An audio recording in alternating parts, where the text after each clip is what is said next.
Assalamualaikum warahmatullahi wabarakatuh. Bismillahirrahmanirrahim. Alhamdulillahi alamin. Wassalatu wassalamu ala asyrafil anbiya'i wal mursalin wa ala alihi wa sahbihi ajmain. Rabbi shrahli sadri wa yassirli amri wahlul 'uqdatam min lisani yafqahu qawli. Apa khabar anak-anak murid cikgu? Cikgu harap anak-anak murid cikgu berada dalam keadaan sihat walafiat. Hari ini kita akan belajar mata pelajaran Pendidikan Akhlak Darjah 3. Untuk tajuk pertama, kita akan belajar tentang berbudi bahasa. Sebut kembali anak-anak, berbudi bahasa. Okay, kita tengok apa yang dikatakan dengan berbudi bahasa. Kita tengok pengertian budi bahasa. Budi bahasa ialah tutur kata yang sopan dan bahasa yang baik. Maksudnya percakapan kita ni hendaklah yang elok-elok. Kemudian dengan bahasa yang baik juga. Itu maksudnya berbudi bahasa. Okey, seterusnya kita tengok contoh sifat berbudi bahasa dan bersopan. Macam mana contoh-contoh dia? Yang pertama, berbudi bahasa dengan orang tua. Bagaimana contohnya? Seperti menolong orang tua yang dalam kesusahan, bercakap dengan baik, minta tolong. Atuk kita ke, ibu kita ke, orang yang kita nampak yang dah berumur tengah mengalami kesusahan, kita boleh bantu tapi dengan percakapan yang baik. Yang kedua, berbudi bahasa dengan tetamu. Kalau murid-murid tengok zaman sekarang ni, kita tak boleh pergi rumah untuk datang bertandang, berjumpa tu tak boleh sebab kita dalam situasi yang berbahaya sekarang oleh kerana pandemik COVID-19. Tetapi kalau sesiapa saja yang datang, contohnya ada pos laju, ada food panda datang, kita kena gunakan bahasa yang baik sebab dia datang nak hantar barang. Jadi, kita kena gunakan bahasa yang baik. Dah dapat, ucapkan terima kasih. Itu salah satu daripada amalan berbudi bahasa. Yang seterusnya, kita tengok berbudi bahasa dengan kawan. Dengan jiran kita. Kawan-kawan kita yang datang ke rumah kita. Jadi, gunakan bahasa yang baik-baik. Jangan nak menjerit-jerit sangat. Seterusnya, berbudi bahasa dengan ibu bapa. Paling penting sebab kita bersama ibu bapa sehari daripada pagi, petang, siang, malam memang kita bersama ibu bapa. Jadi kalau ibu minta tolong, kita tolong. Kalau ibu kita nak minta tolong dengan ibu pun kita gunakan bahasa yang baik. Tak boleh kasar. Dalam Al-Quran pun dia dah kata, dalam Islam pun kata berdosa kalau meninggikan suara dengan ibu atau ayah. Seterusnya, berbudi bahasa dengan guru. Okey, oleh kerana sekarang murid-murid tak dapat lagi jumpa cikgu. Tak apa. Jadi bila dah jumpa dengan cikgu, tak kiralah cikgu tu dalam kawasan sekolah ke di luar sekolah ke. Ni kebanyakannya yang kita tengok dalam sekolah. Okey, ucapkan Assalamualaikum. Saya tahu murid-murid cikgu ni bila jumpa cikgu masa darjah 1, darjah 2 dulu, bila jumpa cikgu ucapkan salam, tolong cikgu. Itu dah salah satu daripada perkara berbudi bahasa yang baik. Kita tengok pula contoh bahasa yang kurang sopan. Apa dia kata bahasa yang kurang sopan ni? Maksudnya bahasa yang kurang baik. Bercakap dengan kasar dan suara yang tinggi. Panggil orang dengan perkataan hoi. Okey, menjerit-jerit panggil adik kita. Itu pun bahasa tak baik. Alah cikgu, adik kan boleh. Bukan, kita nak terapkan bahasa berbudi bahasa tu dalam diri kita. Jadi cuba panggil yang elok-elok. Yang kedua, sombong dan sentiasa bermasam muka. Ni sombong dan sentiasa bermasam muka. Mungkin kita tak jumpa dengan kawan-kawan sekarang, kita jumpa adik-beradik kita.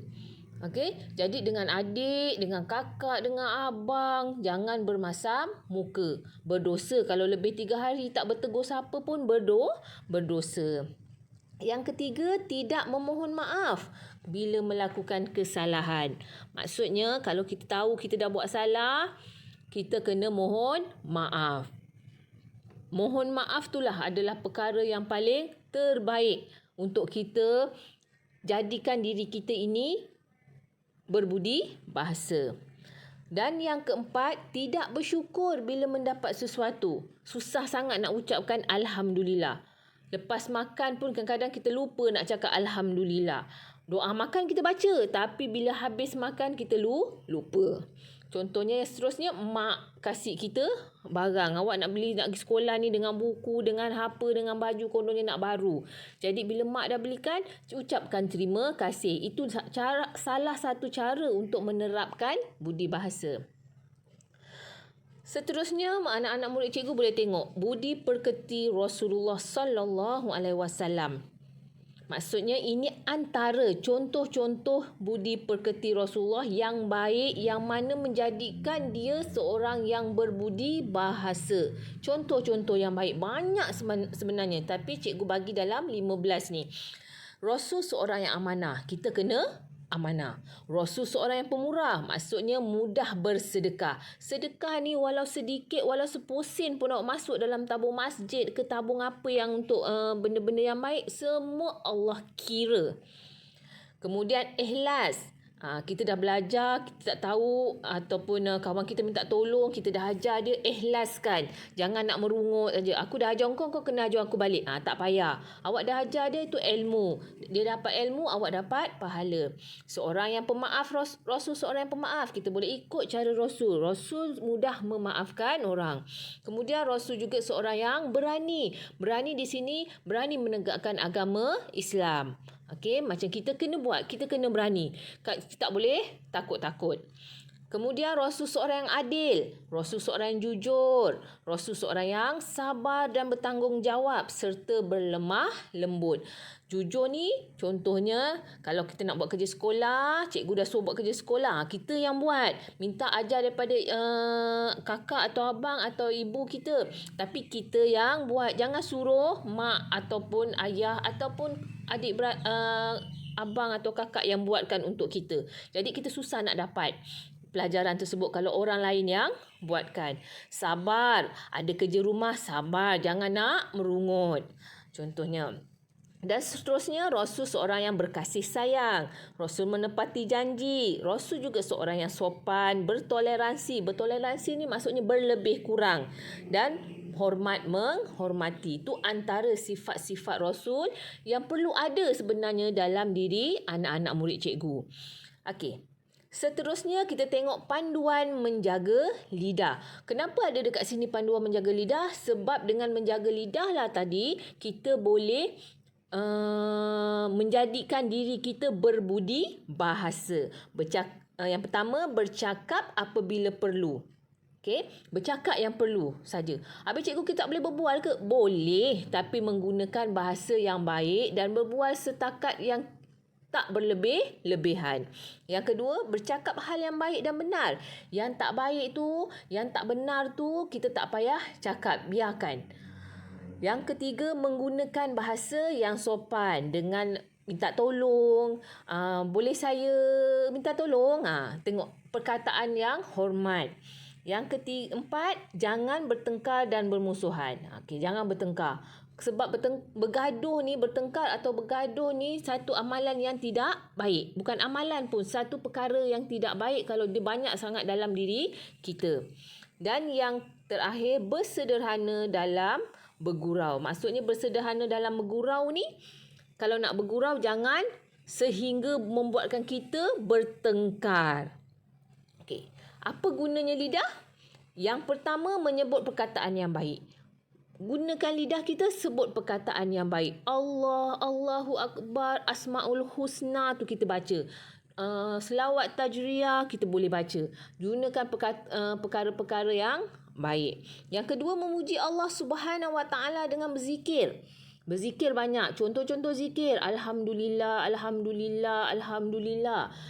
Kemudian Allahu Akbar, Allahu Akbar, Allahu Akbar. Cikgu nak kena berzikir ke? Ya, sekurang-kurangnya satu hari tu 3 kali pun cukup. Tapi kita berzikir.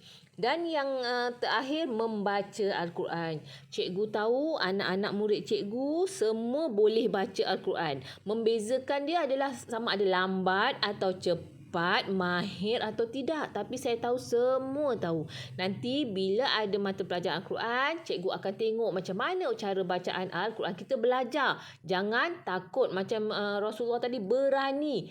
Walaupun ada salah, kita akan betulkan. Cikgu akan betulkan. Okey, itu 3 perkara. Okey, anak-anak murid cikgu harap dapat baca balik, dengarkan balik apa yang cikgu terangkan tadi. Okey, dan akhir sekali, cikgu nak anak-anak murid cikgu jawab soalan di bawah. Semua jawapan ada di atas, jawab soalan di bawah dengan menggunakan kertas ataupun buku yang telah tahun lepas yang masih ada lagi. Tuliskan jawapan dia, kemudian snapkan atau ambil gambar, hantar pada cikgu. Yang pertama, tuliskan 5 contoh sifat berbudi bahasa. Tuliskan 5. Atas tadi ada 5. 1, 2, 3, 4, 5. Tulis cantik-cantik. Cikgu, tulisan saya tak cantik. Bukan tulisan cantik yang cikgu tengok, tapi ejaan, kekemasan itu saja. Jadi awak faham balik. Kemudian yang kedua, catatkan 6 contoh budi pekerti Rasulullah. Banyak tadi cikgu bagi, cikgu nak 6 saja. Senaraikan 1, 2, 3, 4, 5, 6. Dan yang terakhir, bagaimanakah cara menggunakan lidah? Cikgu baru ajar tadi. Jadi anak-anak murid cikgu harap anak-anak murid cikgu dapat manfaat daripada pelajaran hari ini dan buat latihan yang seperti yang cikgu harapkan. Okey, sekian. Assalamualaikum warahmatullahi wabarakatuh.